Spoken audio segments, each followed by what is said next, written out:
नमो वितरागाय नमो अरिहंताणम नमो अरिहंताणम नमो सिद्धाणम नमो सिद्धाणम नमो आयर्हियाणम नमो आयरियाणम नमो वज्जायाणम नमो वज्जायाणम नमो लोए सब्ब साहुणम नमो लोए सब साउणम ऐसो पंच नमुकारो ऐसो पंच नमुखारो सब्ब पाभपणासनो सर्व पावपणासनो मंगलार्णंच सव्वे सिंह मंगलाणां स सौवेसि परमं हवै मंगलम परमं हवै मंगलम्। ओम नमो भगवते वासुदेवाय ओम नमो भगवते वासुदेवाय ओम नमः शिवाय ओम नमः शिवाय। जय सच्चिदानंद जय सच्चिदानंद। प्रत्यक्ष दादा भगवान की साक्षी में प्रत्यक्ष दादा भगवान की साक्षी में वर्तमान महाविदेह क्षेत्र में विद्यमान वर्तमान महाक्षेत्र में विद्यमान तीर्थंकर भगवान श्री सिमंदर स्वामी को तीर्थंकर भगवान श्री सिमंदर स्वामी को अत्यंत भक्ति पूर्वक नमस्कार करता हूँ। अत्यंत भक्ति पूर्वक नमस्कार करता हूँ। वात्सल्य मूर्ति श्री दादा भगवान को वात्सल्य मूर्ति श्री दादा भगवान को अत्यंत भक्ति पूर्वक नमस्कार करता हूँ। अत्यंत भक्ति पूर्वक नमस्कार करता हूँ। 33 कोटि देवी देवताओं को 33 कोटि देवी देवताओं को अत्यंत भक्ति पूर्वक नमस्कार करता हूँ। अत्यंत भक्ति पूर्वक नमस्कार करता हूँ। वितराग शासन देवी देवताओं को वितराग शासन देवी देवताओं को अत्यंत भक्ति पूर्वक नमस्कार करता हूँ। अत्यंत भक्ति पूर्वक नमस्कार करता हूँ। इस क्षेत्र के रक्षक देवी देवताओं को इस क्षेत्र के रक्षक देवी देवताओं को अत्यंत भक्ति पूर्वक नमस्कार करता हूँ। अत्यंत भक्ति पूर्वक नमस्कार करता हूँ। समस्त ब्रह्मांड के सभी जीवों के रियल स्वरूप को समस्त ब्रह्मांड के सभी जीवों के रियल स्वरूप को अत्यंत भक्ति पूर्वक नमस्कार करता हूँ। अत्यंत भक्ति पूर्वक नमस्कार करता हूँ। जगत भर के संत पुरुषों का योग बल जगत भर के सत्पुरुषों का योग बल जगत भर के सत्पुरुषों का योग बल जगत भर के सत्पुरुषों का योग बल और प्रगट ज्ञानी पुरुष दादा भगवान का योग बल और प्रगट ज्ञानी पुरुष दादा भगवान का योग बल समस्त विश्व का कल्याण करे कल्याण करे कल्याण करे। समस्त विश्व का कल्याण करे कल्याण करे और कल्याण करने का निमित्त बनने की और कल्याण करने का निमित्त बनने की हम सभी महात्माओं को हम सभी महात्माओं को परम शक्ति दे शक्ति दे शक्ति दे परम शक्ति दे शक्ति दे शक्ति दे। जगत के सभी जीव सुख और शांति प्राप्त करें। जगत के सभी जीव सुख और शांति प्राप्त करें। जगत के सभी जीव समाधान प्राप्त करें। जगत के सभी जीव समाधान प्राप्त करें। जगत के सभी जीव मुक्ति प्राप्त करें। जगत के सभी जीव मुक्ति प्राप्त करें। जगत कल्याण हो। जगत कल्याण हो। जगत कल्याण हो। जगत कल्याण हो। जगत कल्याण हो। जगत कल्याण हो। हे श्री पद्मावती माँ। हे श्री पद्मावती माँ। हे श्री चक्रेश्वरी माँ। हे श्री चक्रेश्वरी माँ। हम सब आपको अत्यंत भक्ति पूर्वक नमस्कार करके हम सब आपको अत्यंत भक्ति पूर्वक नमस्कार करके प्रार्थना करते हैं कि हम सभी महात्माओं को मोक्ष मार्ग के लिए लायक और सहायक संजोगों प्राप्त हो।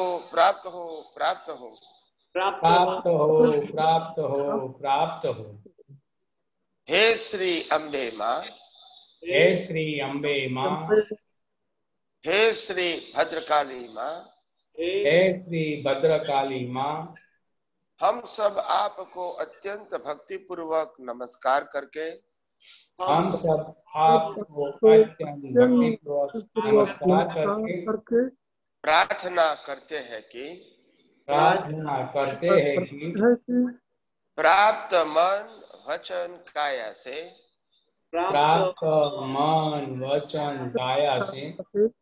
इस ब्रह्मांड के कोई भी जीव को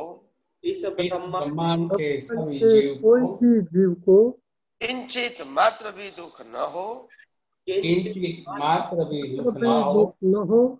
ऐसी स्याद्वाद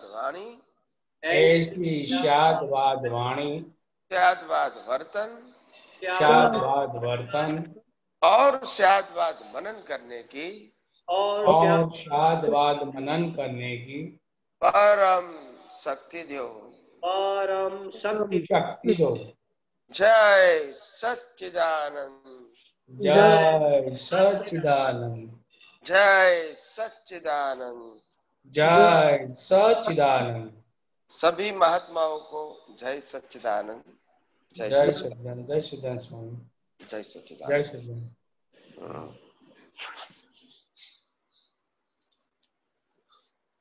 अभी हमारे लोकप्रिय प्रधानमंत्री श्री नरेंद्र भाई मोदी जी ने 3 जून तक का लॉकडाउन डिक्लेयर किया है। 3 मई तक लॉकडाउन डिक्लेयर किया है। तो वहां तक तो हमारा सत्संग चालू रहेगा। उसके आगे जो भी संजोग है वो उसके आगे हम कार्यवाही करेंगे। बाकी जो बात है कि आज इस संजोग के अंदर कुदरत ने जिस प्रकार से हम सबको भी जो मौका दिया है, एक बहुत बड़ी, जैसे हमारे प्रधानमंत्री ने भी कहा कि लोगों की सेवा करने का मौका, और हम हमारे सबके पास भी एक इंसान के नाते और एक इंसानियत के नाते हमारे सबके पास भी एक मौका है। हो सके तो किसी से तन से, मन से, धन से उनकी सेवा करें। मन से सेवा कैसे कर सकते हैं? हम दुखी लोगों के लिए प्रार्थना करके सेवा कर सकते हैं। धन से हेल्प करके, रिलीफ फंड में हेल्प करके सेवा कर सकते हैं। और तन से किसी को फिजिकली फूड देके या किसी का 2 काम करके हम सेवा कर सकते हैं। जबान से किसी को गाइड करके, मॉरल सपोर्ट देके हम उनकी सेवा कर सकते हैं। तो कम से कम हम सभी महात्माएं ये भारतवर्ष का और भारतवर्ष के लोगों का और पूरे विश्व के लोगों का स्वास्थ्य अच्छा रहे, लोगों की शारीरिक मानसिक चिंता कम होवे, उनके लिए उनको सभी प्रकार का सहयोग मिले और आर्थिक सहयोग भी उसको मिले, ऐसी हम अंतर्यामी परमात्मा की साक्षी से सभी प्रकार के देवी देवताओं को प्रार्थना करेंगे और कुदरत को भी प्रार्थना करेंगे कि आपके माध्यम से ये जो महामारी की संकट घड़ी पूरे विश्व में आई है, उसमें हम एक छोटी सी प्रार्थना करते हैं कि ये संसार में जो भी लोग दुखी हैं, शारीरिक, मानसिक, आर्थिक, वो सभी व्यक्तियों का दुख दूर हो जाए, ऐसा उनको सभी को संजोग मिले और सभी के जीवन में आनंद, खुशहाली और स्वास्थ्य अच्छा बना रहे।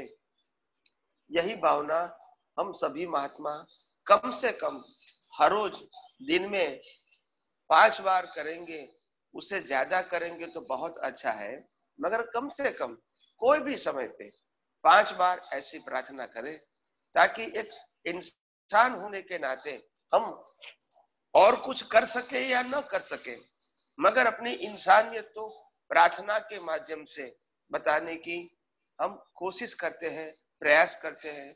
हो सकते हैं कि कुदरत हमारे सबकी प्रार्थना सुने और ये जो संजोग आया है उसको खत्म करने में हमारी छोटी सी प्रार्थना एक निमित्त रूप से सहयोग बने, यही हमारी भावना और प्रार्थना है। तो हम मैं सभी महात्माओं को बस एक विनती करता हूं कि हर रोज कम से कम, जहां तक लॉकडाउन है और जहां तक विश्व में प्रॉब्लम है, हर रोज कम से कम 5 बार हमको ये अंतर्यामी परमात्मा की साक्षी से कुदरत को प्रार्थना करना है कि सभी प्रकार के देवी देवता और सभी प्रकार के क्षेत्र रक्षक और सभी प्रकार के इंसान, मानव, ये जो भी कुछ कहो, शक्तिशाली लोग एक दूसरे को हेल्प करने में लगे, सभी व्यक्तियों के अंदर एक दूसरे के प्रति विरोध भाव, नेगेटिविटी खत्म हो जाए और प्रेम और मैत्री रहे और कम से कम एक दूसरे को सहयोग करें और गवर्नमेंट ने बताए हुए कानूनों का पालन करें, सख्ती से पालन करें और हर रोज 5 बार ये भावना करें। बस यही मेरी सबको प्रार्थना है। तो आज का ये आध्यात्म विज्ञान का सत्संग हम यहाँ शुरू करते हैं और हमारे लिए बहुत, मैंने कल भी कहा था, हमारे लिए बहुत अच्छा और सुनहरा अवसर है कि इस महामारी के अंदर भी हम आध्यात्म विज्ञान के बारे में सोच सकते हैं, समझ सकते हैं, उपयोग करके अनुभव कर सकते हैं। और आज एक पुराना वीडियो, मेरे ख्याल से शायद 15 साल से पहले पुराना होगा ये वीडियो, 15 साल या 20 साल पहले का ये वीडियो होगा। तो हिंदी भाषी का वीडियो है जो मैंने भेजा है, शायद सभी महात्माओं को मिल जाएगा व्हाट्सएप के माध्यम से, जरूर सुनना।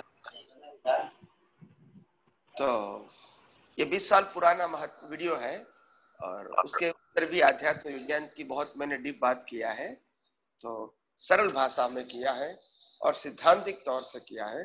हो सकता है कि ये बातें आपको यही विज्ञान को समझने में सहायक बने। तो सभी महात्माओं को मेरा निवेदन है कि अभी बारी बारी से अपना प्रश्न रख सकते हैं। जय सच्चिदानंद।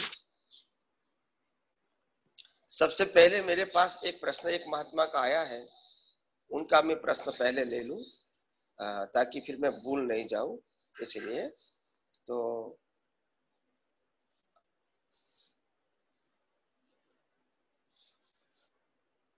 हाँ, हमारे बहुत वरिष्ठ महात्मा जोधपुर से श्री सोमचंद जी नाहटा जी का एक प्रश्न है।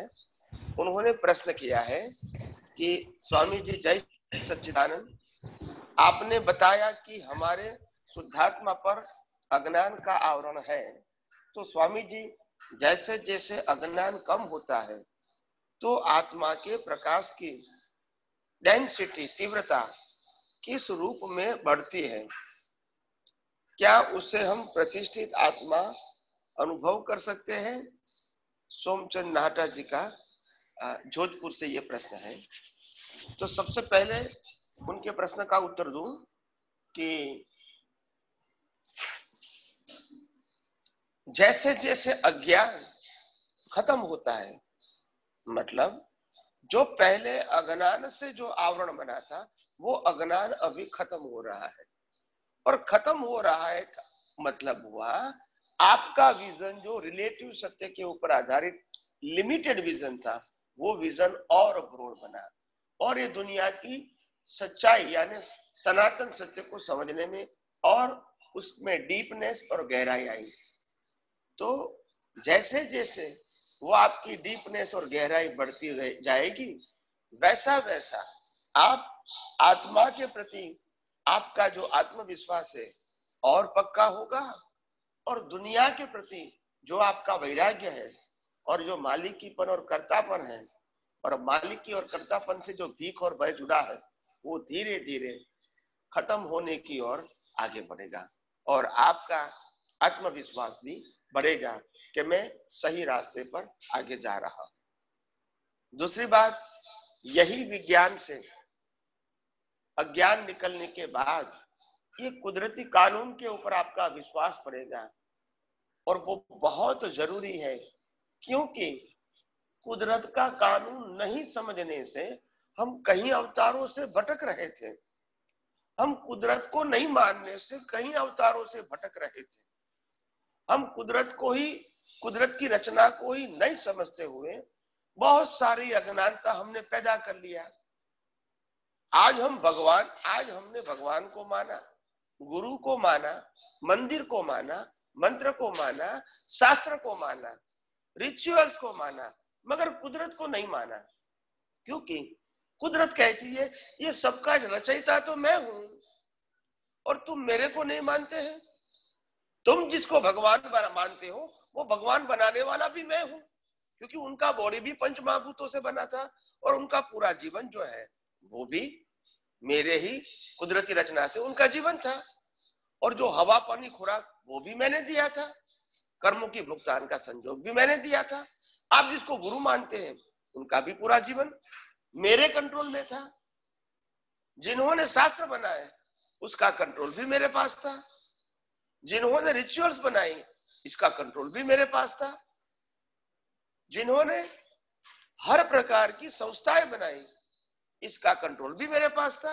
और आप कहते हैं हम आपको ही नहीं मानते हैं, आपको ही नहीं जानते हैं। ये कितनी बड़ी अज्ञानता है। और ये कलयुग ऐसे पैदा नहीं होता है, जब लोग कुदरत को ही भूल जाते हैं तभी तो कलयुग पैदा होता है। हमारे पूर्वजों ने कहा है हम पूरी सृष्टि को एक शक्ति के रूप में मानते थे। हम सूर्य को भी नमन करते हैं और चंद्र को भी नमन करते थे। हम स्टार्स को भी नमन करते थे, क्योंकि हम इसको देवी देवता के रूप में मानते थे।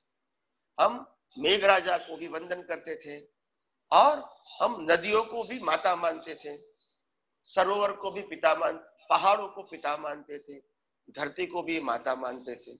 तो ये समझो, वनस्पतियों जंगलों को भी हम जीव सृष्टि मानते थे, जो हमारी रक्षा का काम करता है। उनसे ऑक्सीजन बनता है, उनसे हमको फल फूल मिलता है, उनसे हवा शुद्ध होती है, वातावरण अच्छा रहता है। ये बहुत सारा बेनिफिट है, मगर ये सब कुदरत करते हैं। तो बात समझने की जरूरत है। हम आज तक उनको भूल गए। कहीं लोग हमको कहते थे कि तुम पत्थर को पूजते हैं, तो हम आपको पढ़े लिखे लोग नहीं मानते थे। पत्थर का पूजने का मतलब ये नहीं है कि आप गलत कर रहे हैं। कहने का मतलब हमने जो भगवान के रूप में पत्थर को भी भगवान के रूप में माना है, तो उनकी भी पूजा करते हैं। तो इंसान को तो मानना ही चाहिए, क्योंकि उनके अंदर तो आत्मा जीवित है। तो कहने का मतलब ये पॉजिटिव सेंस थी, वो नेगेटिव हो गई। मतलब हम पत्थर के भगवान को ही भगवान मानेंगे, इंसान को नहीं मानेंगे, ये गलती हो गई। तो कहने का मतलब हमारे पूर्वजों ने जो कुछ भी कहा था वो गलत नहीं कहा था, अपने अनुभव से कहा था। और वो हमारा पूरा जीवन कुदरत के साथ ही इनडायरेक्टली जुड़ा हुआ था। हम घर में भी लिपण करते थे, वो क्या था? वो कुदरत का ही हिस्सा था। हम नदी पे रोज जाते थे स्नान करने के लिए, काम करने के लिए, कपड़ा धोने के लिए, बर्तन धोने के लिए। वो भी क्या था? हम कुदरत के साथ जुड़े हुए थे। हम पेड़ के नीचे सोते थे, वो भी क्या था? हम कुदरत के साथ जुड़े हुए थे। धूप भी देखते थे, चांद भी देखते थे, तारे भी देखते थे, वो क्या था? हम कुदरत के साथ जुड़े हुए थे। बारिश का भी आनंद लेते थे क्योंकि हम कुदरत के साथ जुड़े हैं। हम पहाड़ों में घूमते थे, जंगलों में घूमते थे, वो भी हम कुदरत के साथ जुड़े हुए थे। आज क्या हुआ? हम चार दीवारों में बैठ गए और भौतिकता में इतने बंद गए कि हम कुदरत को ही भूल गए कि जिसके आधार से हमारा अस्तित्व है।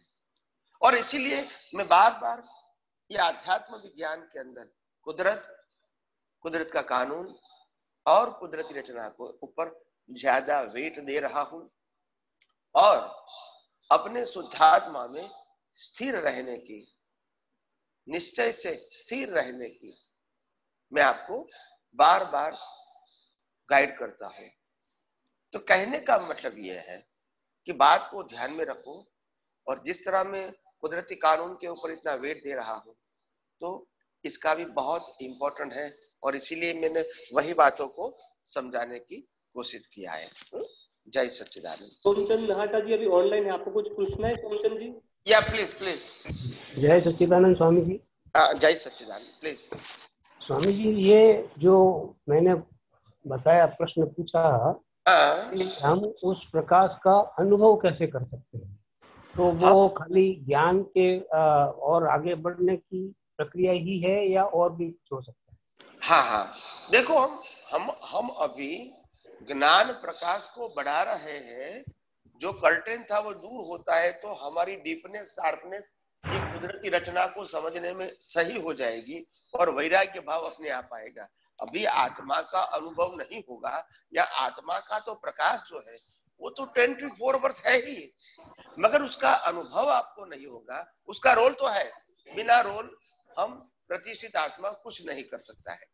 मगर अभी जो इम्पोर्टेंट बात है, जो अज्ञानता का जो कर्टेन बना हुआ था रॉन्ग बिलीफ से, इसको हम दिन ब दिन तोड़ रहे हैं और अपने कर्टन को कम करने से हम ज्यादा से ज्यादा ये कुदरती कानून और कुदरती रचना को समझ पाएंगे और धीरे धीरे संसार की और सारी भौतिक चीजें हैं, सामाजिक चीजें हैं, उसमें से इंटरेस्ट धीरे धीरे कम होगा और हम सहजता की ओर आगे बढ़ेंगे और अपने मैं शुद्धात्मा हूं वो धीरे धीरे आपका पक्का होगा। क्योंकि जैसे मोह खत्म होगा, जैसे वैराग्य भाव आएगा, अपने आप आत्मा में आपका आत्मविश्वास बढ़ेगा। जय सच्चिदानंद स्वामी जी। जय सच्चिदानंद। और किसी को प्रश्न करना है? जय सच्चिदानंद। थोड़ा आवाज बढ़ाइए। आपका आवाज थोड़ा बढ़ाइए। सी के दान से। हेलो। हाँ, अभी आ रही है। स्वामी जी, विनय और परम विनय के बारे में समझना था मेरे। विनय और परम विनय के बारे में आपको समझना है जी। विनय होता है वो रिलेटिव सत्य है, फिजिकल है और इंसानियत के साथ जुड़ा हुआ है। विनय शब्द वो एक्शन के साथ जुड़ा है। परम विनय है वो विजन के साथ जुड़ा है, वो शरीर के फिजिकल नहीं है। विनय का मतलब और कोई भी व्यक्ति को, गुरु को, माता पिता को, वडीलों को या और महान व्यक्तियों को या भगवान या गुरु को रिस्पेक्ट करना, इसको कहते हैं विनय। परम विनय का मतलब होता है ये फिजिकल बात नहीं है, ये क्रिया की बात नहीं है। परम विनय का मतलब होता है प्रकृति और परमात्मा दोनों जो अलग है, इसको अपनी दृष्टि में अलग ही रखना, उसका नाम है परम विनय। और वही परम विनय से मोक्ष है। तो परम विनय का मतलब होता है प्रतिष्ठित आत्मा को, प्रकृति को कुदरती रचना के रूप में ही देखना है और परमात्मा को चेतन, अविनाशी और अनंत शक्ति वाला है वो ही देखना है। और दोनों को अपने स्वभाव से, क्वालिटी से, अस्तित्व से अलग रखना है, दोनों को जोड़ने की जरूरत नहीं है। तो दोनों को अलग रखना, इसका नाम है परम विनय, और परम विनय से ही मोक्ष है। ये जो विनय शब्द है वो तो रिलेटिव ही है ना स्वामी जी? वो रिलेटिव है, और परम विनय आध्यात्मिक शब्द है। आध्यात्मिक शब्द है या जय सच्चिदानंद। जय सच्चिदानंद।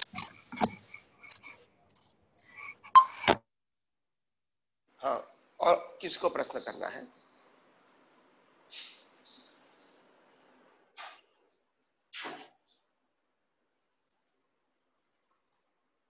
हेलो। हाँ हाँ, जय सच्चिदानंद, राजकोट से लक्ष्मण बोल रहा हूँ स्वामी जी। आपका वीडियो नहीं दिख रहा है? हाँ, अभी दिख रहा है। दिखा। मैंने आपको व्हाट्सएप से 3 क्वेश्चन भेजा है। हाँ, गीता जी के बारे में है, तो क्या अभी एक क्वेश्चन कर लूं? एक बंदी कर दो, जरूर बंद कर ना।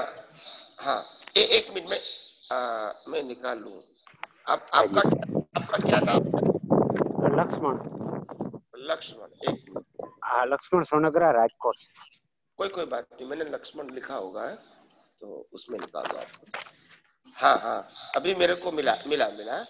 उसमें आपका जो पहला प्रश्न मेरे ख्याल से उत्तर मिल गया। गीता में समझावेली भगवान की विभूति विषय, वो तो मैंने उत्तर दे दिया था। थोड़ा अभी अधूरा है उसमें। हाँ, अच्छा। तो वहाँ जो मैं अभी क्वेश्चन करूं? हाँ, बोलिए प्लीज। वहाँ जो भगवान ने लिखा है कि मारी विभूति, भगवान પોતાની વિભૂતિ એને કહી છે, મીન્સ કે એ કુદરતી રચનાને ભગવાન પોતાનો ભાગ કહે છે કે અથવા મારી સમજણ એવા વિચાર ઉપર જાય છે કે પ્રતિષ્ઠિત આત્માનું કોઈ બહુ હાઈ સ્તરીય ડેવલપમેન્ટ હોય અને આવી વિભૂતિ રચાતી હશે કે ઈ ખરેખર પોતાની વિભૂતિ કહેવા પાછળનો આશય શું છે? क्वेश्चन हिंदी में करिएगा, आप समझिएगा। हाँ, वो आपका जो प्रश्न है कि परमात्मा ने विभूति के बारे में, मेरी विभूति, ऐसा जो प्रश्न किया है, यानी विभूति क्या है? विभूति का मतलब होता है जिसके अंदर आत्मा है और जिसने विशिष्ट प्रकार का ज्ञान प्राप्त किया है, इसको विभूति बोलते हैं।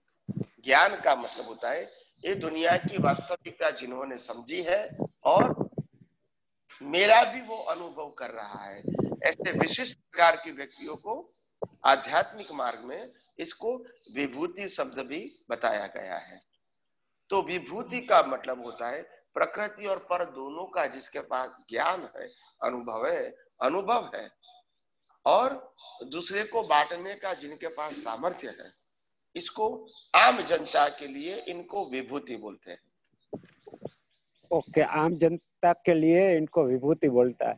तो यहाँ जो विभूति में अच्छी तरह की अच्छी क्वालिटी वाली दुनिया में जो भी चीज है, मानस है, ज्ञान है, योद्धा है, सबको विभूति का स्वरूप में वर्णन किया गया है।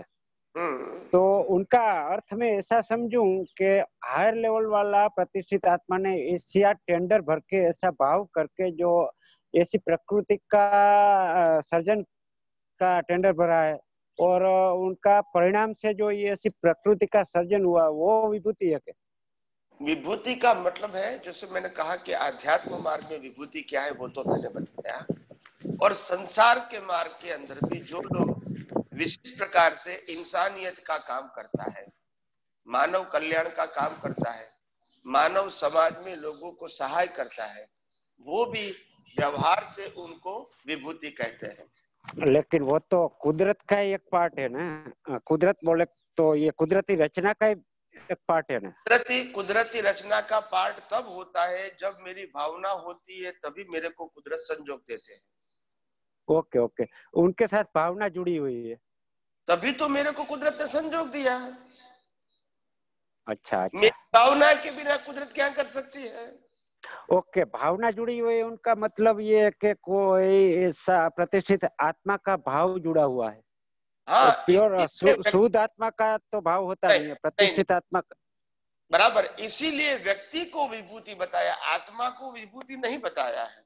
अच्छा, भगवान ने मेरी विभूति ऐसा वर्ड किया है, भगवान ने पोतानी विभूति। मेरी विभूति का मतलब होता है जिसको आत्मा परमात्मा का दोनों का ज्ञान है और लोगों को वो बांट रहे हैं, वो भी आध्यात्मिक मार्ग में विभूति है।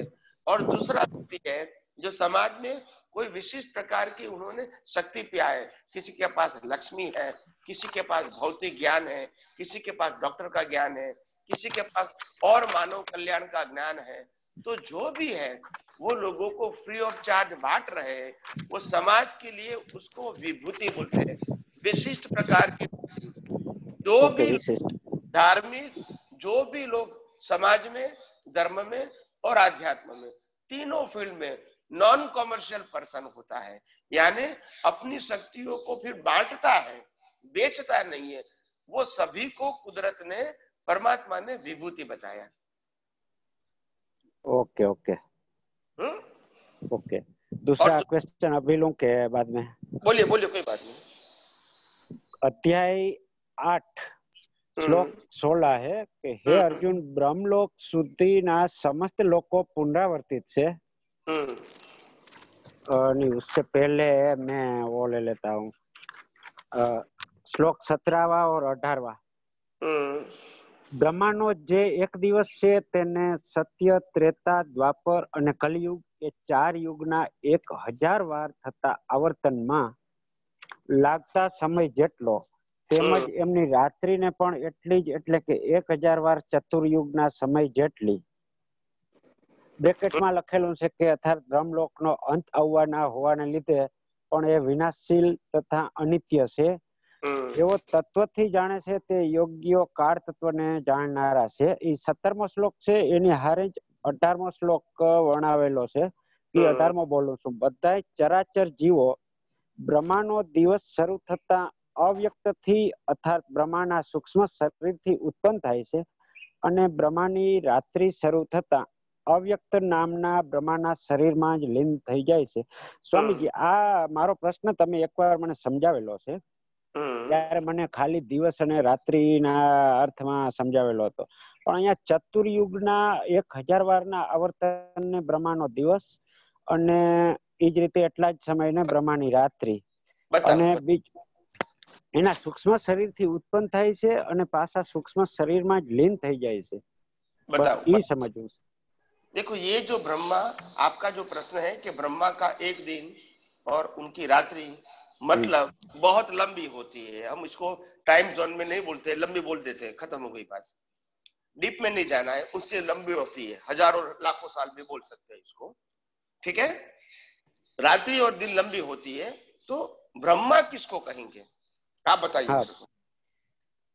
ब्रह्मा मेरी समझ का हिसाब से तो मेरा ज्ञान वहां तक पहुंचा है कि जो हमारा सूक्ष्मतम अहंकार भाव का सर्जन कर रहा है ना, उनको मैं ब्रह्मा समझता हूँ।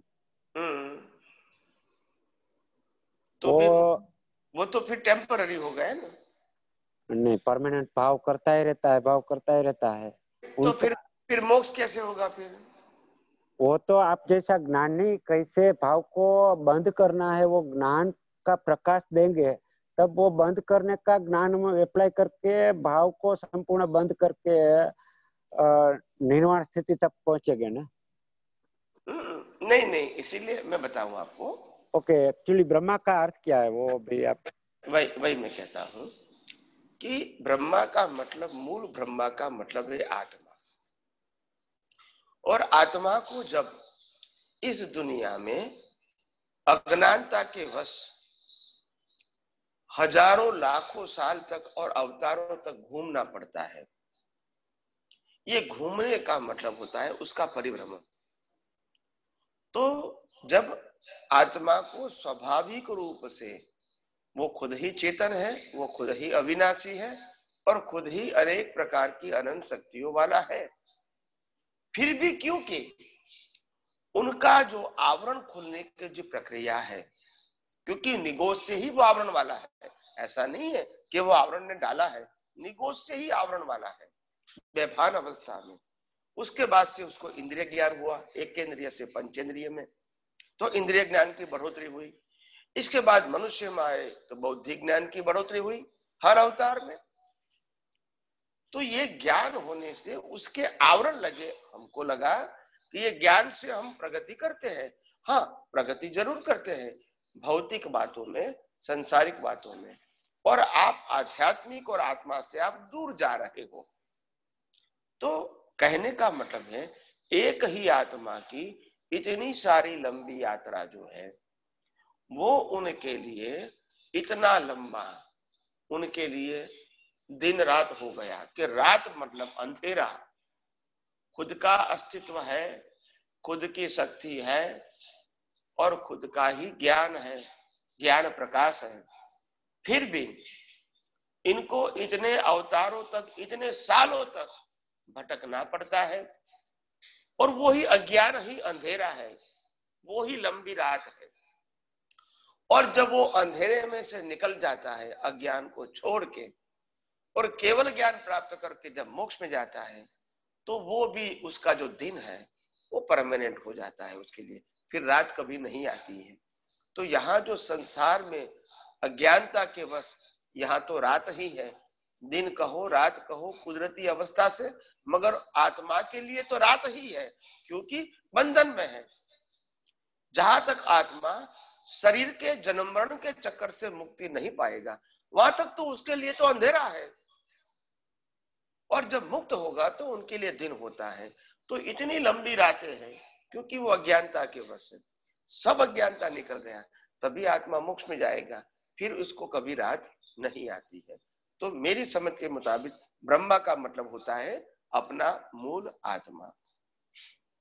ब्रह्मा का मतलब मूल आत्मा हुआ कि प्रतिष्ठित आत्मा? में अभी भी कंफ्यूजन में हूँ। प्रतिष्ठित आत्मा से ये अज्ञानता में हम भटकते हैं। बताओ जब ब्रह्मा के साथ भ्रमणा है तो जीवन का कर्मों का सर्जन करने वाला वो ब्रह्मा है, मगर वो रूपक के फॉर्म में है, क्योंकि वो कर्मों का सर्जन करेंगे तभी तो जन्म मरण होगा। ओरिजिनल स्वरूप से तो मूल आत्मा ही है। ब्रह्म तो मूल आत्मा है, मगर ब्रह्म को नहीं पहचाना इसीलिए उसको ब्रह्मा बनाया। मतलब ओके, वो अपेक्षा ये भगवान પોતાની વિભૂતિ વર્ણવેલી છે, સમજ ગયા मैं। जी यस थैंक यू। जय सच्चिदानंद। जय सच्चिदानंद। हाँ, जय सच्चिदानंद। बोलिए स्वामी जी, कल आपने गुजराती सत्संग में बताया। हेलो, कहाँ से बोल रहे हो? मैं मनोज संघवी पुणे से बोल रहा हूँ। ओके, बोलिए प्लीज। हाँ, नमस्कार। कल आपने गुजराती सत्संग में ऐसा बताया था कि भाव चेक है और पुण्य बैलेंस है। तो अगर अपने को मोक्ष के लिए भाव करना है तो उसके लिए कौन सा बैलेंस लगता है? मोक्ष के लिए कोई बैलेंस की जरूरत नहीं है। अगर शून्य होगा तभी मोक्ष पे जाएगा। क्रेडिट डेबिट होगा तो दुनिया में भटकना ही है।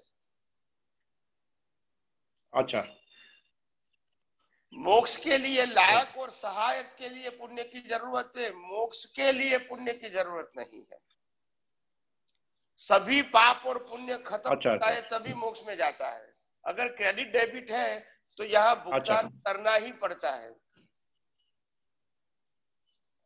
अच्छा, तो कोई भी बैलेंस के बगैर अपने को मोक्ष मार्ग के लिए लायक और सहायक संजोग प्राप्त हो सकते हैं क्या? हाँ, संजोग के लिए पुण्य ही चाहिए, मोक्ष के लिए नहीं। मोक्ष के लायक और सहायक संजोग के लिए पुण्य चाहिए, मोक्ष के लिए नहीं चाहिए। तो वो संजोग के लिए कौन से टाइप के पुण्य चाहिए? जैसे संसार में लायक और सहायक होते हैं, ऐसे मोक्ष के लिए लायक और सहायक होते हैं। संसार के लिए लायक सहायक क्या होता है कि 5 इंद्रियों के विषयों को आनंद मिले, सुख मिले, इनकी इच्छा पूर्ति हो गई। आध्यात्मिक सुख और मोक्ष का सुख क्या है कि संसार से विरक्त रहे, अलग रहे, और ये अलग रहने का ज्ञान देने वाला अनुभवी ज्ञानी पुरुष मेरे को प्राप्त हो गए, और वही ज्ञान का मैं फॉलो करूं। यही मुक्ति के लिए लायक और सहायक संजोग है।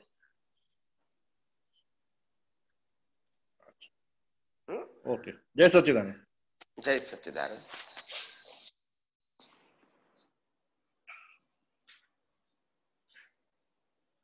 जय सच्चिदानंद स्वामी जी। जय सच्चिदानंद स्वामी जी, गुड़गांव से बोल रही हूँ। तो स्वामी जी, मेरे को एक प्रश्न है। जैसे आप कुदरत की बात बता रहे थे, तो राम और कृष्ण को अभी तक हम भगवान के रूप में मान के पूजते रहे थे, उनके शरीर को ही माना। तो इतना नहीं पता था अभी तक कि उनके अंदर जो प्रकट हुई है आत्मा, तब वो उन्होंने तो उसकी पूजा करी थी और हम उनके शरीर की ही पूजा करते रहे। लेकिन उन्होंने पर्टिकुलर एक, जैसे कुदरत के रूप में श्री कृष्ण ने गोवर्धन पर्वत की बहुत अधिक मान्यता हो जैसे करवाई, उस टाइम पे पूजा करवाई। और श्री राम थे, उन्होंने अश्वमेध यज्ञ और मतलब यज्ञों को और इसको बहुत अधिक मान्यता दी। तो ये एक पर्टिकुलर, क्या वो एक कुदरत के एक पर्टिकुलर स्वरूप को ही लेकर इतनी मान्यता उन्होंने दी, या पूरी संपूर्ण कुदरत तो नेचुरली उनके अंदर खुली होगी, लेकिन इधर एक ही पर्टिकुलर चीज, इसका महत्व क्या है कि गोवर्धन पर्वत की जो महत्वता इतना अधिक बढ़ गया लोगों में और समझ किसी को भी नहीं है, नहीं उसके ही चक्कर काट रहे हैं। तो आपने पिता, हाँ जी, कहने का मतलब है उन्होंने अपने जीवन में जी अपने कर्मों के मुताबिक लोगों को ये संदेश देने का प्रयास किया कि कुदरत का जीवन ही महान जीवन है, और गौ माता की भी वैल्यू किया। तो और जंगलों में भी वो घूमते रहे, वो कुदरत की तो वैल्यू है।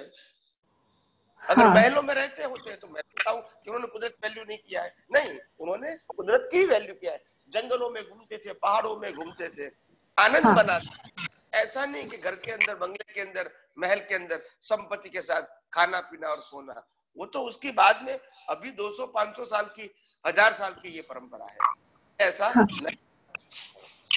तो गोवर्धन पर्वत का मीनिंग क्या हुआ इसका, कि एक उंगली पर, इसका मीनिंग है कि गोवर्धन पर्वत का वैसे तो बहुत सारा मीनिंग लोग निकाल रहे हैं, मगर उन्होंने उस समय ये कहा उनके संजोग के मुताबिक, क्योंकि लोगों के पास उस समय इतना धन धान्य नहीं था और इतनी एग्रीकल्चर फार्म, इतने एग्रीकल्चर का प्रोसेस भी लोगों को नहीं मालूम था। तो थोड़ा बहुत भी धान लोगों को मिलता था, वो भी काफी नहीं था, और बहुत सारे दुष्काल आते थे क्योंकि पानी के ऊपर खेती थी उस समय। तो उन्होंने गोवर्धन की बात किया, यानी गायों का वर्धन करें ताकि आपको दूध मिले, दही मिले, मक्खन मिले, घी मिले और आपका जीवन में वो सहयोग हो सके। तो गोवर्धन की यानी गायों की वृद्धि करें। ओ अच्छा, गायों की वृद्धि। तो उस जमाने में उसकी जरूरत थी। हाँ हाँ हाँ, अच्छा। तो गायों का इसकी वृद्धि, तो गायों की मतलब दूध दही की वैल्यू तो अभी भी बहुत ज्यादा है, लेकिन गायों का तो महत्व नहीं है अभी इस टाइम पर। तो नहीं, उस जमाने में इसलिए और कोई खाने के लिए ऑप्शन नहीं था। हिंदू लोग, जो लोग वेजिटेरियन है, उनके लिए ऑप्शन नहीं था। अच्छा, आप समझे ने? खाना तो जी जी। अभी बारिश नहीं आई है तो नहीं, क्योंकि समय के ऊपर आधारित थी। हाँ हाँ। तो फिर आपको तो कहने का मतलब ऐसे संजोग बनते हैं कि जिसके कारण वहां, और कभी कभी क्या होता था, बड़े बड़े तालाब थे, वो तालाब के अंदर ऐसे सांप रहते थे जो तालाब के पानी को जहरीला बना देते थे। तो वो पानी भी पीने के लिए और खेती के लिए लायक नहीं रहता था। ये सब संजोग है। तो फिर उन्होंने कहा और क्या ऑप्शन है, आखिर इंसान को जीवन तो जीना है, तो और क्या ऑप्शन है। तो उन्होंने कहा गोवर्धन करो, ताकि उनका जो दूध है, दही है, मक्खन है और घी है, जिसका आप यूज कर सको अपने जीवन में सरवाइव रहने के लिए। तो ये उन्होंने संजोग के मुताबिक बताया। ऐसा कोई ऐसा नहीं है कि गोवर्धन का मतलब हर काल में करना चाहिए, ये समय की बात होती है।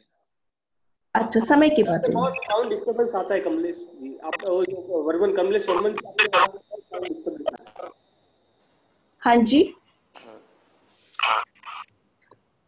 अच्छा, ये मैंने सुना नहीं है, पहली बार सुना मैंने ये बात। और ये जो श्री राम जो थे, उन्होंने अश्वमेध यज्ञ को मतलब देते थे, उसकी क्या मान्यता रही होगी? अश्वमेध यज्ञ में, हाँ, वो घोड़ा छोड़ा उन्होंने, जो वो तो यज्ञ आदि।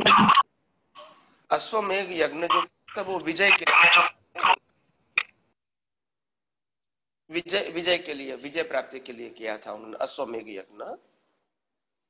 तो वो उस जमाने की जरूरत थी, उन जमाने की और समय की। तो उस जमाने की बात है, अभी तो यज्ञ की बात नहीं है। हमारा इम्पोर्टेंट है कि हर इंसान को कुदरत के साथ जुड़ा हुआ रहना चाहिए, क्योंकि आखिर कुदरत ही सर्वस्व है। हाँ। हम अपने घरों के अंदर कितनी मटेरियल भौतिक चीजें देखते हैं, वो ठीक है, अपने जीवन में काम में आती है, पर कुदरत जो है, कुदरत की वैल्यू तो बहुत, आप समझ? हाँ हाँ हाँ, वैल्यू तो है। तो अगर हमको सहज बनना है तो भी कुदरत की वैल्यू करना बहुत जरूरी है। सहज रहना है, नॉर्मल ह्यूमन, जिसको साहजिकता बोलते हैं, नॉर्मलिटी। इसको थोड़ा और बताइए स्वामी जी। नॉर्मलिटी का मतलब होता है कि इंसान जितना नेचर के साथ रहेगा, अपने आप क्रोध मान माया लोभ शांत हो जाएगा, क्योंकि उनको क्या चाहिए, एनिमल जैसा भी खाना चाहिए, भूख लगी है तो पानी पीना चाहिए, रहने के लिए जगह चाहिए, और पुरुष इंसान है तो उनको कपड़ा चाहिए। ये उनकी नेसेसिटी हो गई, क्या हो गई, और ये मिल जाता है तो इंसान सहज हो जाता है। मगर जब इच्छाएं बढ़ जाती है तो फिर उनको तकलीफ हो जाती है, फिर वो कुदरत से दूर चला जाता है। हाँ ठीक है स्वामी जी। जय सच्चिदानंद। जय सच्चिदानंद। सुधा बहन जी।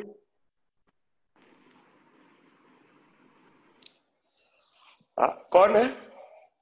जय सच्चिदानंद। हाँ, जय सच्चिदानंद। जय सच्चिदानंद। Yes yes. ये अब मैं सुधा बेंगलुरु से बोल रही हूँ। बोलिए बोलिए। अब हम 4 घाती कर्म और 4 अघाती कर्म है, वो अज्ञान के समय वो चार्ज होता है, कैसे चार्ज होता है वो आपने बताया, लेकिन अभी हम ज्ञान यूज करते हैं, कुदरती रचना देखते हैं, तब वो घाती कर्म में चेंज होता है कि कैसे वो अघाती कर्म में चेंज होता है? अघाती होता है, अघाती कर्म को खत्म होना वो कुदरती रचना है। हाँ। और घाती कर्म को खत्म करना वो हमारा आध्यात्मिक पुरुषार्थ है। और अगर आध्यात्मिक पुरुषार्थ नहीं है तो नए घाती कर्म आप नए अघाती कर्म आप चार्ज करते हैं। हाँ। 3 बातें समझ में आई? नहीं, आप एक 3 बातें समझ में आई? कुदरती रचना देखना, पहले रिपीट करता हूं मैं। नहीं, वो मैं रिपीट करता हूं कि मन वचन काया से जो कुछ कर्म की भुगतान हो रही है वो अघाती कर्म है और वो कुदरती रचना है। उसके साथ आप कुदरती वॉइस ब्रेक हो रहा है, नहीं आ रहा है स्वामी जी, स्टक हो रहा है आपका। नहीं, यहाँ पे तो क्लियर आ रहा है। यहाँ मेरे यहाँ कोई गड़बड़ नहीं है। आप अभी सुन रहे हैं, अभी सुन रहे हैं। ओके, तो पहला जो मैंने बताया कि मन वचन काया से जो कुछ भी हो रहा है वो अघाती कर्म है और वो कुदरती रचना है। दूसरा, जब अघाती कर्म खत्म हो रहा है तब हम कुदरती रचना को कुदरती रचना के रूप में देखते हैं, तो हमारा घाती कर्म खत्म होता है। और अगर हम कुदरत को कुदरती रचना के रूप में नहीं देखते हैं तो नए अघाती कर्म जन्म लेते हैं, जिसकी नेक्स्ट बर्थ में आएगी। हाँ, तो अभी विज्ञान यूज करने से घाती कर्म कम होता है। हाँ, वही तो मैंने बताया, अज्ञान को नाश करना मतलब घाती कर्म। हाँ, ठीक है सर। जय सच्चिदानंद। हाँ, और किसी को प्रश्न करना है? सच्चिदानंद स्वामी जी। जय सच्चिदानंद स्वामी जय जी। सच्चिदानंद। या स्वामी जी, वो तो आत्म का पर्याय शब्द मैंने पढ़ा है, ये तो क्या है स्वामी जी? आत्म का पर्याय वो क्षणिक होता है। आत्मा का पर्याय का मतलब क्या होता है? आत्मा का जो अनंत ज्ञान प्रकाश है, वो प्रकाश उस समय किरण के रूप में जो पदार्थ पे पड़ता है, वो पदार्थ का ज्ञान होता है। तो वो प्रकाश जो पदार्थ के ऊपर पड़ा है, इसको पर्याय बोलेंगे। और आत्मा में तो अनंत ज्ञान प्रकाश है। आपने एक अवस्था को जाना, वो भी बिना प्रकाश तो नहीं जान सकते। तो इसीलिए उसको पर्याय बोला। पर्याय, वो पर्याय क्षणिक होता है बताते हैं। क्षणिक ही होगा ना, क्षणिक ही होगा। अभी तो कुछ अवस्थाएं होता है ना, वो अवस्थाएं कितना होता है, वो तो उतना समय, वो तो पर्याय है। ऐसा ही है ना स्वामी जी? वो तो पर्याय माने एग्जैक्ट हमें मालूम नहीं हुआ स्वामी जी। पर्याय का मतलब होता है जो अवस्था में आपको जो ज्ञान प्रकाशित होता है, वो ज्ञान प्रकाश जो रिलेटिव सत्य का है। जैसे आपने पंखा को देखा और आपको मालूम हुआ कि ये फैन है, तो फैन जो आपको दिखा और ज्ञान मालूम हुआ, वो आत्मा के मूल ज्ञान की पर्याय है। तभी ये ज्ञान खुला हुआ। अगर आत्मा का ज्ञान प्रकाश नहीं होता तो पंखा पंखा भी नहीं देखेगा आपको। तो ज्ञान, पांचों इंद्रिया जो काम करती है, वो आत्मा के ज्ञान प्रकाश से काम करती है। आप समझे ना? ज्ञान प्रकाश वो कॉमन न्यूट्रल है।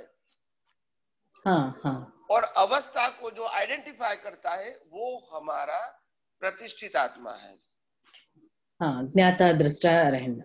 मगर मूल प्रकाश तो आत्मा का है, और आत्मा की पर्याय हर अवस्था में काम करती है। मगर वो पर्याय अपने बुद्धि के माध्यम से काम करती है। इसीलिए दुनिया बुद्धि से जो दिखती है, वो उसकी समझ होती है। मूल जो पर्याय है वो तो न्यूट्रल है। वो पर्याय भी दो तरफ के होते हैं। तो जैसे मैं बताऊं आपको, हमारे घर में टॉर्च है। और टॉर्च को हम जिस जगह पे, जिस कॉर्नर पे लाइट फेंकेंगे, उसी कॉर्नर का ज्ञान हमको मिलेगा। बराबर है? हाँ, बराबर है। फिर दूसरे कॉर्नर पे फेंकोगे प्रकाश, तो उसी का ज्ञान मिलेगा। मगर जो ज्ञान प्रकाश है, उसमें ऐसा नहीं है कि मेरे को यही ज्ञान देखना है, यही ज्ञान नहीं दिखाना है।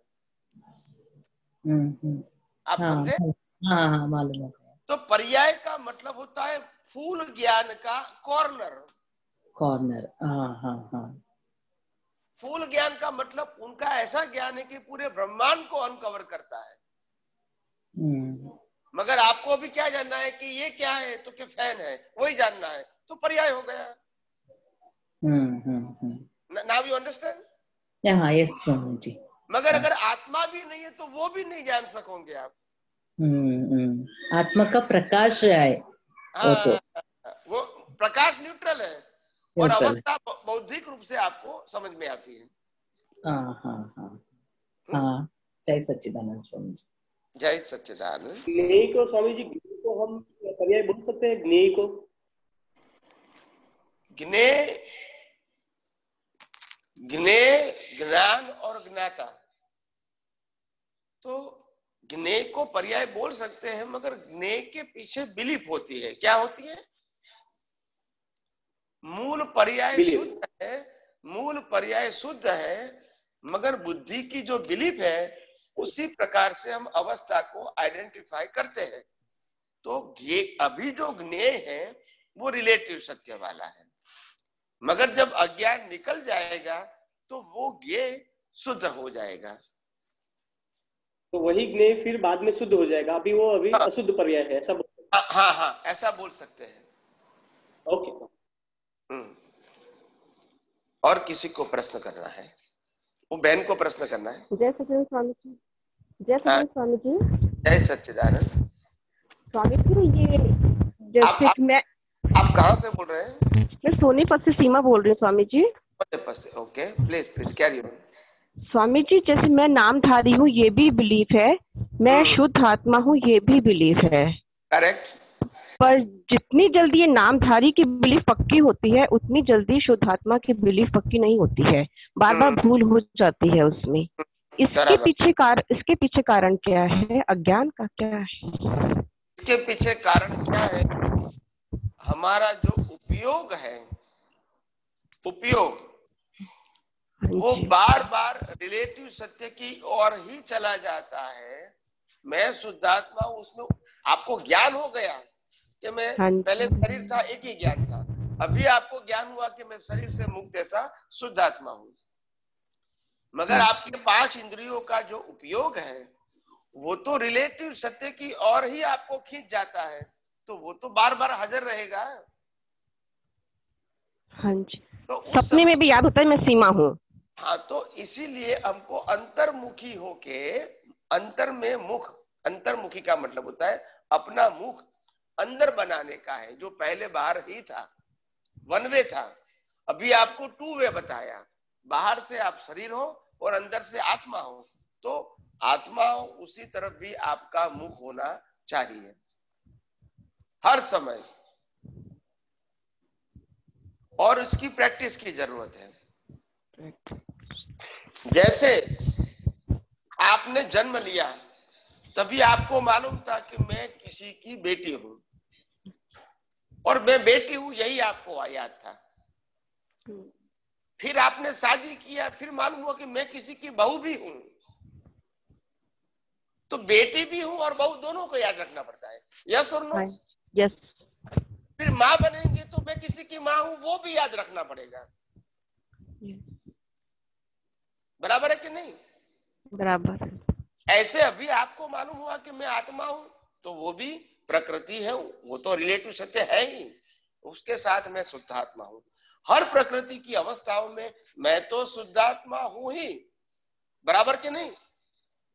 बराबर। चाहे मैं बेटी हूं, चाहे मैं बहन हूं, चाहे पत्नी हूं, चाहे माता हूं, चाहे चाची हूं, चाहे मौसी हूं, मगर मैं आत्मा तो हूं ही।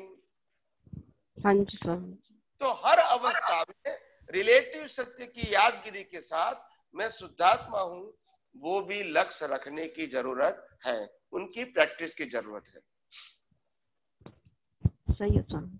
जय सच्चिदानंद, जय सच्चिदानंद। हाँ बोलिए प्लीज। प्रवीण कुमार जी है, प्रवीण कुमार जी। तो भाई साहब को प्रश्न करना था। हाँ प्रवीण कुमार जी। जय सच्चिदानंद स्वामी जी। जय सच्चिदानंद। कहाँ से बोल रहे हो? मैं मोतिहारी बिहार से बोल रहा हूँ स्वामी जी। बिहार से बोल। Yes please. Motihari Bihar. Motihari Bihar, please. जी जी। ये स्वामी जी पूछना था मुझे कि ये आत्मा जब मोक्ष में जाता है तो उसका स्वभाव है आनंद परमानंद, और वो ज्ञाता दृष्टा है, तो वो क्या देखता है? मतलब ज्ञाता दृष्टा क्या देखता है और क्या जानता है? इनको फिर दुनिया को देखने की, जानने की जरूरत नहीं होती है, क्योंकि उनका खुद का स्वभाव और स्वरूप में ही उनको क्या होता है? आनंद। आनंद वो उनका स्वभाव है। ठीक है। तो अनंत सुख जिसका स्वभाव है, वो बाहर क्यों देखेंगे? किस वजह से देखेंगे? आप बताइए। अगर आपको जीवन जीने के लिए पैसे की जरूरत है तो आपको नौकरी धंधा करना पड़ता है, बराबर है?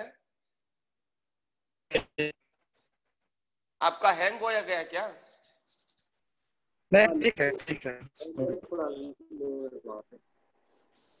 हाँ बोलिए। आपका वीडियो बंद हो गया?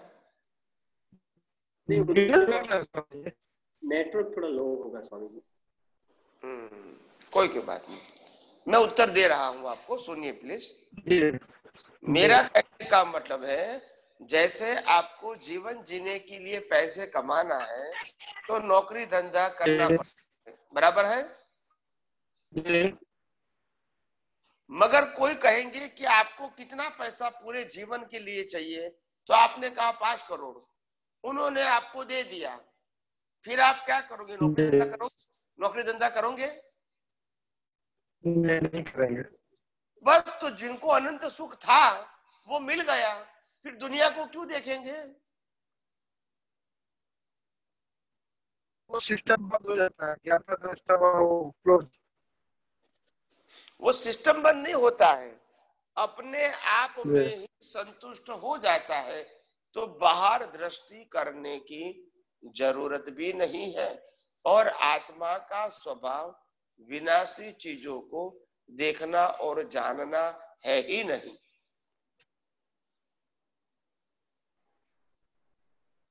समझ में आया? ओके ओके, समझ में आया। ओके, और दूसरे बात। हाँ स्वामी जी, एक और सवाल है। बोलिए। हाँ, वो जी हम लोग पढ़ते हैं कि ये कलयुग का उम्र 4,32,000 वर्ष, द्वापर का इतना 1000 वर्ष। रियल में मतलब क्या मतलब इसका ये उम्र होता है कलयुग का, सतयुग का? वो जानने से क्या फायदा, छोड़ दो ना, ये सब्जेक्ट कोई इम्पोर्टेंट नहीं है। अलग अलग शास्त्रों में अलग अलग शास्त्रों में अलग अलग प्रकार का उम्र की बात बताई है, तो हम इसको कंफर्म नहीं कर सकते हैं। हमारा फोकस अभी पुरुषार्थ के लिए ही है। ये दुनिया का कितना आयुष्य कलयुग का बाकी है उसमें डीप जाने की जरूरत नहीं है। पुरुषार्थ के ऊपर फोकस करो, वो ही सबसे बड़ी बात है। बाकी जो है वो तो होने वाला ही है, आप नहीं जानोगे तो भी।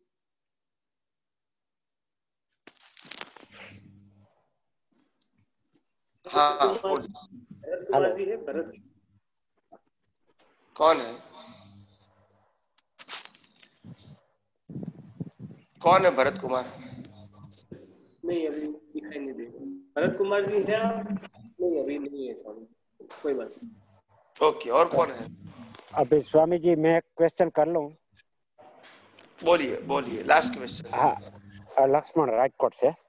बोलिए। सच्चिदानंद। जय सच्चिदानंद। अभी जो ब्रह्मा का अब से हमने चर्चा किया ना, आपने जो मेरे को समझाया, तो मेरे को और एक क्वेश्चन क्रिएट हुआ कि ब्रह्म और ब्रह्मा दोनों अलग है क्या? आध्यात्मिक दृष्टि है ब्रह्म और ब्रह्मा। ब्रह्म का मतलब, ब्रह्म का और ब्रह्मा का मतलब है, दोनों का इंपॉर्टेंट समझ लो। हाँ। जो ब्रह्म ही परमात्मा है, ब्रह्म ही परमात्मा है, यस। और ब्रह्मा जो है वो सर्जन करने वाला है। वो जहां तक इसके पास अज्ञान है वहां तक नए कर्मों का सर्जन करता ही रहेगा और जन्म मरण का चक्कर चालू ही रहेगा। वहां तक वो ब्रह्मा है, नहीं तो ब्रह्म है। अच्छा, समझ गया। Thank you. जय सच्चिदानंद। यस यस, जय सच्चिदानंद। टाइम થઈ ગયો नहीं वांधो नहीं, आज 10:30 कर दो ना, 5-7 मिनट करने दो। विकास भाई, हाँ प्लीज प्रश्न कीजिए। हाँ, अनम्यूट कीजिए। हाँ विकास भाई अनम्यूट कर रहे हैं आपको। हाँ हाँ, जय सच्चिदानंद। हाँ जय सच्चिदानंद। जैसा कि आपने कहा कि ब्रह्मा जी के बारे में जो आपने बताया, तो ब्रह्म तो एक, अगर समझा जाए तो ब्रह्म तो हो गया अपना सेल्फ जो स्व प्रकाशक है आत्मा, और ब्रह्मा को अगर देखा जाए तो उसका प्रतिष्ठित आत्मा है, वो प्रतिष्ठित। यही समझे? यही बराबर है, क्योंकि वही तो कर्म का सर्जन अब विष्णु जी का, हाँ, अब विष्णु जी का क्या काम था?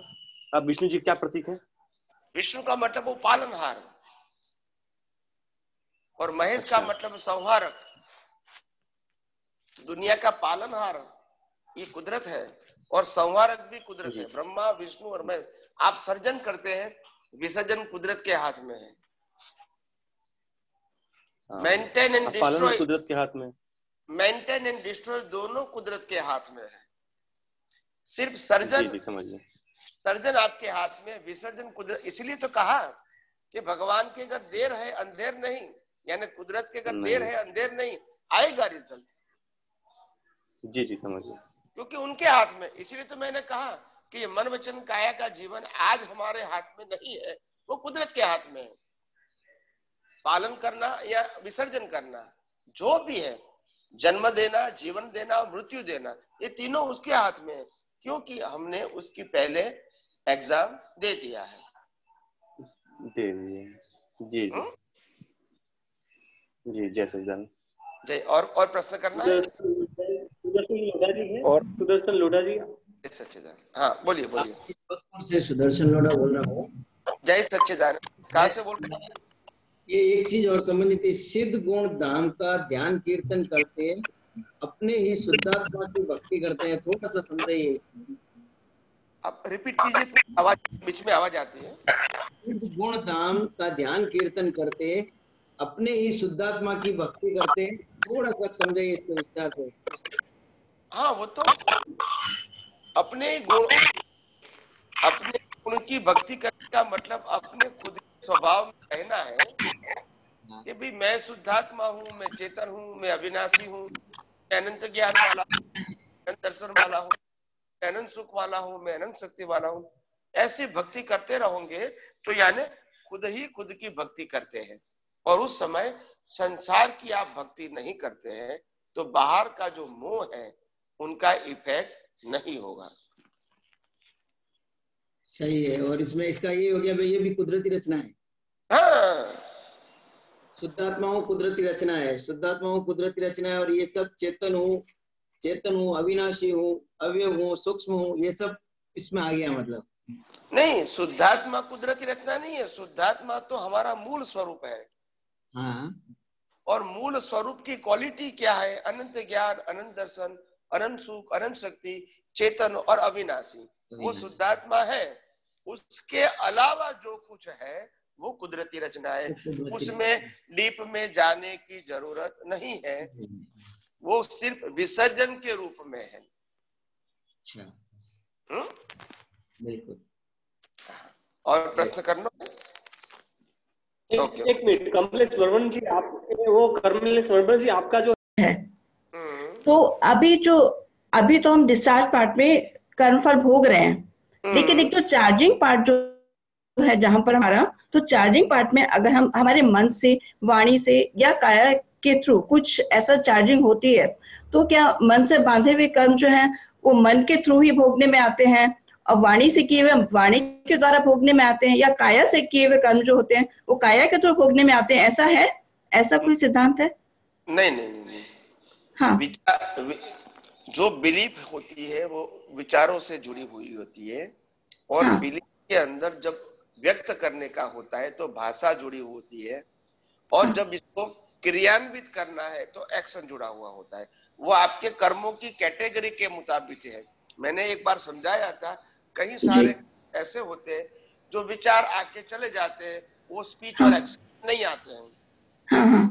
दूसरा लेवल ऐसा होता है कि कई सारे विचार ऐसा होता है जो स्पीच में आता है मगर एक्शन में नहीं आता है। अच्छा। और कई कर्म ऐसे होते हैं जो स्पीच विचार में भी है, स्पीच में भी है और एक्शन में भी होता है। ये सभी प्रकार के अलग अलग प्रकार के कर्मों की कैटेगरी है। अच्छा, सभी प्रकार के कर्मों की कैटेगरी अलग अलग है। थोड़ा सा विस्तार से बताएंगे स्वामी जी एक बार और? अभी थोड़ा। हाँ, क्योंकि हमारे जो कर्म होते हैं, शायद कभी विचार आ जाते हैं कर्म करते समय कि भाई ऐसा हो, अच्छी बात है, फिर विचार में बल नहीं होता है तो वो विचार स्वरूप रहता है, और दूसरे अर्थ में विचार स्वरूप ही निकलता है, स्पीच एक्शन में नहीं आता। कई बार ऐसा होता है विचार आने के बाद अभिप्राय बन जाता है, नहीं ऐसा तो होना चाहिए या तो नहीं होना चाहिए, तो फिर वो जो आपके कर्मों का फल मिलेगा तो विचार और स्पीच में भी व्यक्त होगा आपका अभिप्राय। मींस इंटेंसिटी के ऊपर डिपेंड करता है। हाँ, आपकी जो इंटेंसिटी वो किस लेवल तक है, ओनली थॉट लेवल पे है, थॉट और स्पीच लेवल पे है, या तो थॉट स्पीच और एक्शन लेवल पे है, उसी के मुताबिक आपको है, उसके अकॉर्डिंग मिलता है रिजल्ट। ठीक है स्वामी जी, समझ। हाँ ठीक है। और कुछ बताने का है इसमें? हाँ जी, जय सच्चिदानंद। जय सच्चिदानंद, जय सच्चिदानंद। और कोई पेंडिंग है कोई? जय सच्चिदानंद स्वामी जी। हाँ बोलिए, लास्ट क्वेश्चन। हाँ स्वामी जी, वो तो आपने बता दिया विचार और वाणी के लेवल, और कर्म के लेवल कब आता है स्वामी जी? वो कैसे होना चाहिए कर्म में आने के लिए? मैंने कहा ना कि कहीं कहीं सारे हमारे भाव ऐसे हैं जो एक्शन के फॉर्म में करते हैं, कहीं सारे भाव ऐसे हैं विचार के फॉर्म में होते हैं, और विचार की प्रबलता होती है तो स्पीच के फॉर्म में कन्वर्ट होता है, और विचारों की और प्रबलता होती है तो एक्शन के फॉर्म में आता है। वो तीनों को रिलेटेड है, 1 भी हो सकता है, 2 भी हो सकता है, और 3 भी हो सकता है। एग्जाम्पल कहीं सारे विचार ऐसे हैं तो जो आके चले जाते हैं, वो कभी स्पीच में बोलते भी नहीं है आप। हाँ हाँ। कई बातें ऐसी होती है कि विचार भी आते हैं, स्पीच में भी बोलते हैं, मगर कभी एक्शन में नहीं लाते हैं। हाँ हाँ स्वामी जी। और कई कर्म ऐसे होते हैं विचार में भी है, स्पीच में भी है, एक्शन में भी है। हाँ हाँ समझ में आया? समझ में। तो अलग अलग प्रकार के कैटेगरी के कर्म है ये सब डिस्चार्ज कर्म है ना स्वामी? है डिस्चार्ज कर्म, ये कैटेगरी। ओके। आपने जिस प्रकार से चार्ज किया है ऐसा डिस्चार्ज इस कैटेगरी में होता है। ये कहने का मतलब है तो डिस्चार्ज ही। अभी जो रूपक में आता है निकलता है वो डिस्चार्ज है, मगर चार्ज के समय जिस प्रकार से हमने चार्ज किया था उसी कैटेगरी में यहाँ डिस्चार्ज होता है। अभी तो ओपिनियन दे। हाँ स्वामी, जय सच्चिदानंद। अभी अभी अभी अभी कल बाद शाम को। हाँ, हे अंतर्यामी परमात्मा, हे अंतर्यामी परमात्मा, आप हर एक जीव के अंदर विराजमान है। आप हर एक जीव के अंदर विराजमान है। वैसे मुझ में भी विराजमान है। वैसे मुझ में भी विराजमान है। आपका स्वरूप, आपका स्वरूप वो ही मेरा स्वरूप है। वो ही मेरा स्वरूप है। मेरा स्वरूप, मेरा स्वरूप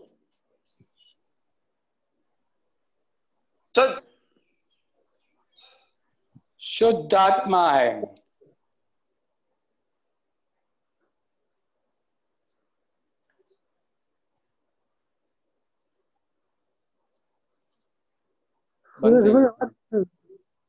आत्मा भगवान, शुद्धात्मा भगवान, मैं आपको अभेद भाव से, मैं आपको अभेद भाव से अत्यंत भक्ति पूर्वक, अत्यंत भक्ति पूर्वक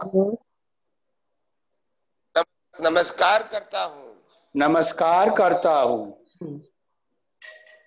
अज्ञानता के वश, अज्ञानता के वश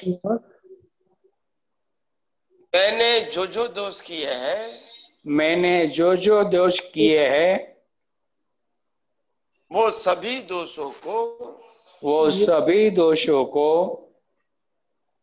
आपके समक्ष, आपके समक्ष जाहिर करता हूँ। जाहिर करता हूँ। उनके लिए, उनके लिए हृदय से क्षमा याचना चाहता हूँ। क्षमा याचना चाहता हूँ। हे प्रभु, हे प्रभु, मुझे क्षमा करे, क्षमा करे, क्षमा करे। मुझे क्षमा करे, क्षमा करे, क्षमा करे। और बार बार ऐसी गलतियां न करूं। और बार बार ऐसी गलतियां ना करूं। ऐसी आप मुझे शक्ति प्रदान करें। ऐसी आप मुझे शक्ति प्रदान करें। हे शुद्धात्मा भगवान, हे शुद्धात्मा भगवान, हम में से भेदभाव निकल जाए। हम में से भेदभाव निकल जाए और अभेद स्वरूप प्राप्त हो। और अभेद स्वरूप प्राप्त हो। आप और हम अभेद भाव से तन्मयाकार रहे। जय सच्चिदानंद। जय सच्चिदानंद। जय सच्चिदानंद।